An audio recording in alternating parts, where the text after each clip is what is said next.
Madison stands on the windswept edge of the Charleston Bluff, watching the $1,450,000 estate she purchased glow like a jewel under the wedding lights.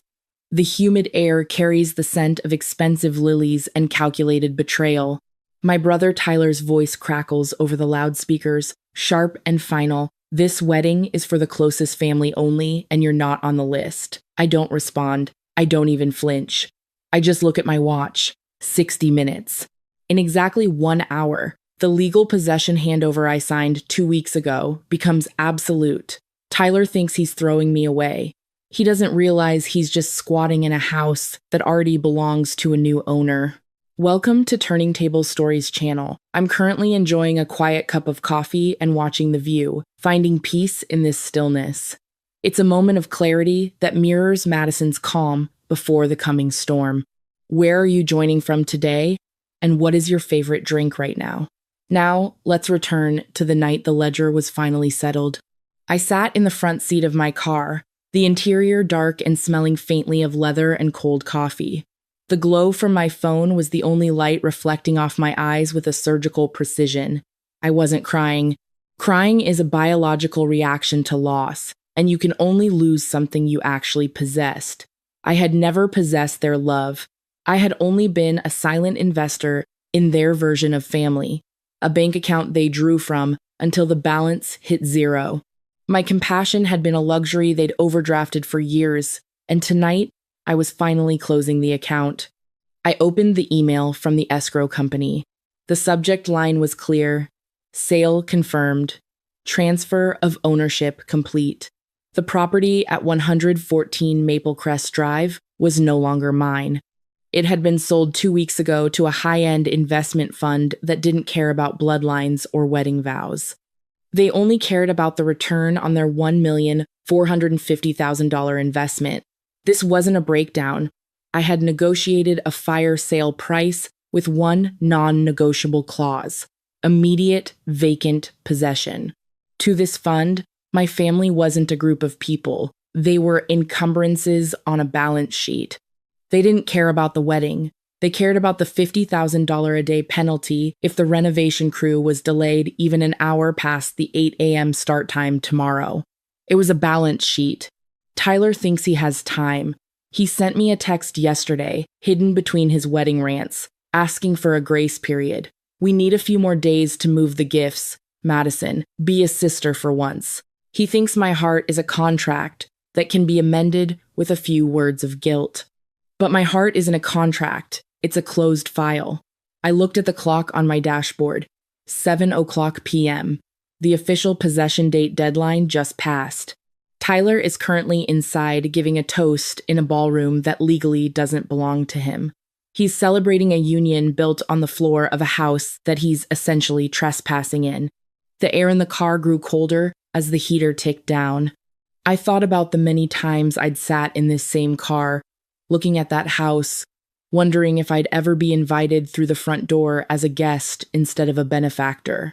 Every dollar I'd poured into those walls, every nail, every coat of paint, it was all a bid for a seat at a table that was never meant for me. I'd been subsidizing my own exclusion for years. I rubbed my eyes, trying to summon regret, but there was only clarity. I pulled up a message to the buyer's lead attorney. My thumb didn't tremble. I typed with the same focus I used to finalize a multi-million-dollar structural blueprint. It is 7:00. The property is vacant by law, even if it is physically occupied. I am formally requesting that your security team and the new property management take possession at exactly 7:15 p.m. Do not grant an extension, not for a day, not for an hour, not for a single second. I hit send. The blue line moved across the screen, a digital guillotine dropping on the life Tyler had carefully stolen from me. This wasn't revenge, it was accounting. I was simply balancing a ledger that had been in the red for 17 years. Outside, the wedding lights continued to twinkle. The string quartet was probably playing something classical and romantic. In 15 minutes, that music is going to stop. I leaned my head back against the seat and watched the second hand on my watch sweep around the dial. Tick, tick, tick. The final hour of possession was over. I closed my eyes and leaned back against the headrest, letting the silence of the car swallow me. 17 years. That's how long I've been building this foundation, not out of stone or wood, but out of the sheer, jagged debris of my own survival. Everyone thinks I'm cold. They think I'm transactional. They don't understand that when you're raised as a spare part in your own home, you learn that every emotion has a cost and every act of kindness is a debt waiting to be collected. My mother, Sarah, was the only person in that house who understood the concept of fairness. When she died on that gray Tuesday in October, the light in our lives didn't just dim, it was extinguished. I was 14, still a child who believed that if I worked hard and stayed quiet, my father would eventually see me. But Charles never saw me. He only saw Tyler. Tyler was anointed the man of the house at 16, while I was relegated to an obligation Sarah had left behind. The real betrayal didn't happen at a crowded dinner table. It happened in a sterile bank office. My mother had set up a trust for my education, $120,000, intended to give me the future she knew Charles wouldn't provide. But the ink on her death certificate was barely dry before my father found a legal loophole to siphon it off. He didn't use it for the house or to keep us afloat. He dumped it all into one of Tyler's revolutionary tech startups, a venture that collapsed within 8 months. My future was traded for Tyler's latest whim, and nobody even asked if I was okay with being bankrupted at 15. I didn't break because survivors don't have that luxury. I worked 3 jobs while my peers were at prom. I scrubbed floors in the morning, hauled coffee during my lunch breaks, and sat in the back of the university library until 2 a.m. studying architectural structural loads. I lived in a room that smelled like laundry detergent and desperation because I refused to ask Charles for a single cent. I bought this waterfront land not to show off, but because it was the last piece of my mother's heritage, a legacy Charles had sold off to a stranger for pennies on the dollar years ago just to clear Tyler's mounting gambling debts. People often ask why I stayed silent for so long, why I let them treat me like an uninvited guest while I was the one secretly keeping the lights on. It's what I call the invisible chain of the survivor. When you grow up in a house where your worth is measured only by how useful you are to someone else, silence becomes your primary armor. You don't scream because screaming invites attention you can't afford. You don't fight back because you're waiting. I wasn't being weak. I was being strategic. I was waiting for the moment I was finally heavy enough to tip the scale. I was a ghost in their house, but ghosts have one advantage. We see everything, and we never forget a debt. Tonight, the useful daughter is gone. I'm finally reclaiming the space they tried to erase me from. Tyler didn't just stop at a verbal insult at the gate. He wanted to perform a full-scale character assassination. I opened the private digital wedding portal on my phone, the exclusive app Abigail's family used to coordinate with their high society guests, my breath hitching as the page loaded. There, it was a glowing feature on the wedding of the year. The lead image showed Tyler and Abigail standing on the wraparound porch I had spent 6 months renovating, looking like royalty. The caption was a masterpiece of fiction. Tyler was quoted as saying, "The $1,450,000 estate was a poignant legacy, a final gift from our late mother, Sarah, to ensure her favorite son would always have a place of honor." He had turned my hard-earned architectural success into a fairy tale where he was the beloved protagonist, and I didn't even merit a mention. But then I saw the section that made my blood turn to ice. A bold notification on the guest information page served as a warning about a distant and unstable relative who had been making troubling claims about the property. He told 200 of Charleston's most powerful people that I was mentally ill. He used my mother's death, the very event that had shattered me, as a justification for my supposed breakdown. He told them I had never recovered and was obsessed with a past that never existed. It was a lethal erasure. He wasn't just squatting in my house. He was stealing the very foundation of who I was. He was using the money I earned in the home I designed to tell a world of strangers that I was a phantom they should avoid. He had flipped the narrative, turning the person who gave everything into a person who was a danger to their perfect image. The sheer audacity of it was staggering. This was the ultimate social erasure he had been planning for months. He needed Abigail's elite family to see him as a man of substance, and since he had no substance of his own, he simply cannibalized mine. He wore my success like a rented tuxedo, hoping no one would see the frayed seams of his lies. I sat in the front seat, the blue light of the screen reflecting in my eyes like a surgical laser. Anger wasn't loud this time, it was clinical. He thought his lies were an ironclad contract. He thought that by calling me unstable, he had invalidated any truth I could ever tell. He was wrong. They weren't shocked by what they'd done, they were just comfortable because I had always played the role of the silent investor in their version of family. They mistook my silence for submission and my loyalty for a blank check.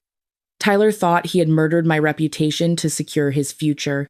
He didn't realize he had just handed me the final evidence I needed for a total liquidation. I looked at the clock. 7:10 p.m.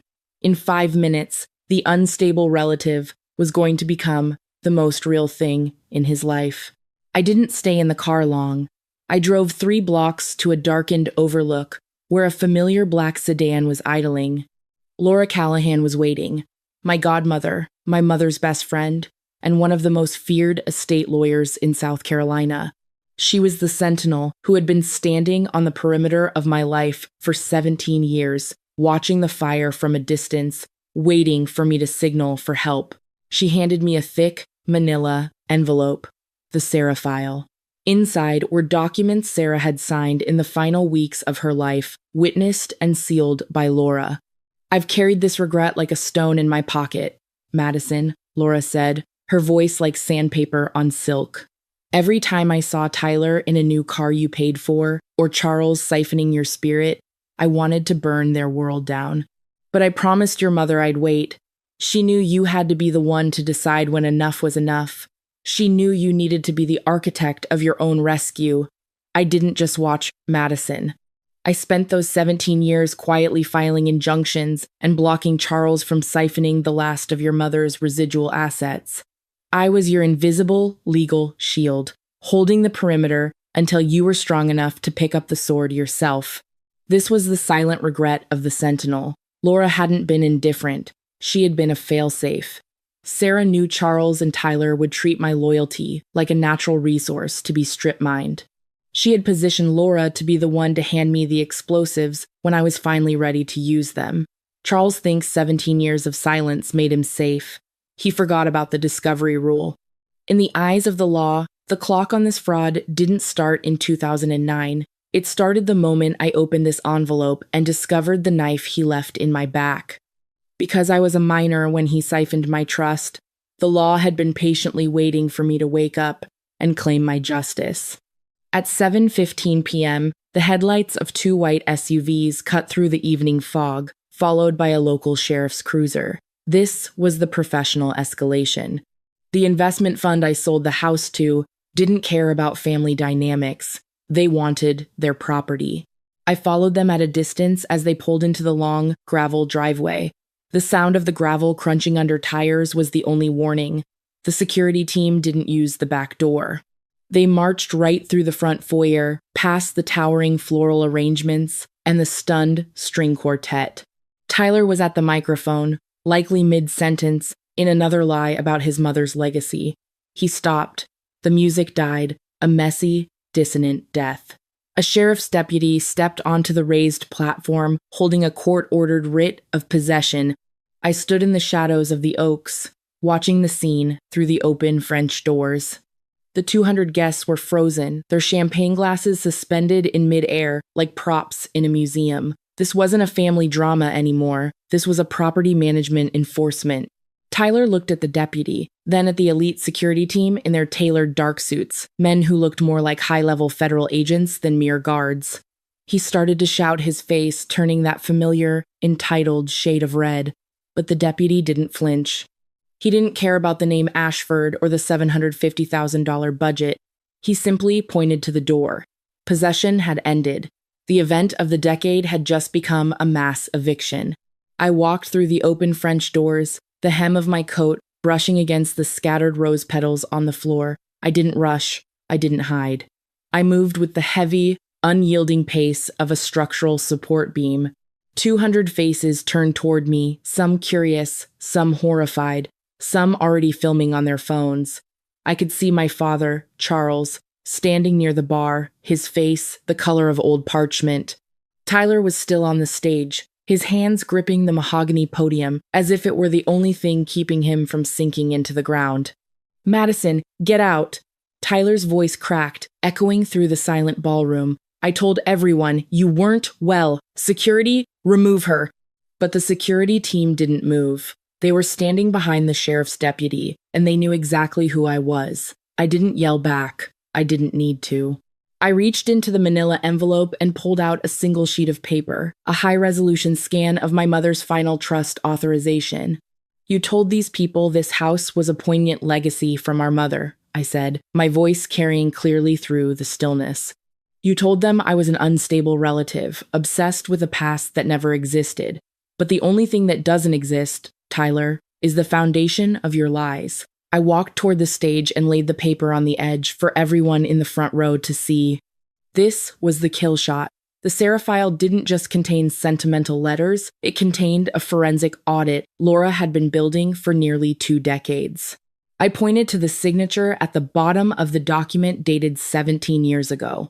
17 years ago, Charles forged my mother's signature to withdraw $120,000 from my education trust. He didn't use it to save our home. He used it to fund Tyler's first failed business while I was walking miles in the dark to make scholarship interviews. The murmur that went through the room was like a physical wave. Abigail's father, a man who built his empire on integrity, stepped forward to look at the paper. He didn't look shocked. He looked like a man who had finally seen the missing piece of a puzzle. He had suspected Tyler was a hollow counterfeit for months, and now he finally held the forensic proof of the rot beneath the tuxedo. I pulled out a second document, the original land deed Charles had sold to cover Tyler's gambling debts. This house Tyler is standing in, I bought it back with my own money, through my own firm, to honor a mother you both tried to erase. It wasn't a gift, it was a recovery. I looked directly at Tyler, who looked like a ghost haunting his own party. "Legally, this isn't a wedding reception anymore," I said, my voice clinical and factual. "This is an active investigation into 17 years of systematic financial fraud. The signatures on the documents you used to secure your social standing are fake. The story you told your bride is fake. And the roof over your head, it's already been sold to cover the debts you didn't even know you had. I wasn't being cruel. I was simply performing a final audit. The shadow daughter was finally bringing everything into the light." The room stayed frozen, the silence so dense I could hear the hum of the air conditioning. Margaret Ashford, a woman whose lineage was built on 3 centuries of rigid Charleston honor, didn't scream. She simply turned her gaze from the forensic audit in her hands to the man standing on the stage. It was the look of an expert appraiser discovering a crude counterfeit. "Stop the music," she said, her voice quiet but lethal. The string quartet, which had been attempting a frantic recovery, finally went dead. Abigail stood at the center of the ballroom, her white silk veil fluttering in the draft from the open French doors. She looked at the man she had just sworn her life to and realized she was standing next to a phantom. Tyler tried to reach for her arm, but his hands were shaking so violently he looked like a frightened child. His face was no longer that of a confident tech consultant. It was a mask of gray, sweaty panic. I watched him and realized I was witnessing the illusion of power from an empty wallet. Tyler had spent years believing that as long as he stood inside my walls and spent my mother's stolen legacy, he was a king. He mistook the balance in my bank account for the strength of his own character. But power that is borrowed is never truly owned. The moment I pulled the financial floor from beneath him, he didn't just lose a house, he lost his entire identity. He was a hollow shell, a rented persona whose lease had just been terminated. "Abigail, please," Tyler stammered, his voice thin and reedy. She's lying. She's unstable. Remember? I told you she was obsessed. Abigail didn't answer. She looked at the sheriff's deputy, then at the forged documents, and finally at me. The realization in her eyes was a slow-motion collapse. She reached up, unhooked the veil from her hair, and let it fall to the rose-covered floor. Then she twisted the engagement ring off her finger, the one Tyler had likely bought with credit he couldn't pay back, and dropped it onto the mahogany podium. It hit the wood with a sharp, final click. She walked past him without a word, her mother and bridesmaids trailing behind her like a silent funeral procession. Tyler sank to his knees on the stage. He looked up at me, his eyes red and pleading. Madison, why? We're family. You're destroying me in front of everyone. I looked down at him, my heart feeling like a cold, balanced ledger. You wanted a wedding for the closest family only. Tyler, I said, my voice echoing through the emptying hall. Congratulations. You finally got exactly what you asked for. Now you only have yourself. I turned and walked out the front door, my boots clicking against the hardwood I had paid for. Behind me, the 200 guests were filing out in a hum of horrified whispers. My father was nowhere to be seen, likely already looking for a back exit to hide his shame. I didn't look back. I was 31 years old. I had just reclaimed my mother's legacy, and for the first time in my life, I wasn't anyone's spare part. I was the architect of my own peace. The hum of the crowd at the estate has faded into a distant memory, replaced by the rhythmic sound of the tides against the Charleston bluff. The fallout for Tyler and Charles was swift and irreversible. The authorities have opened formal investigations into the financial fraud and forgery that started 17 years ago.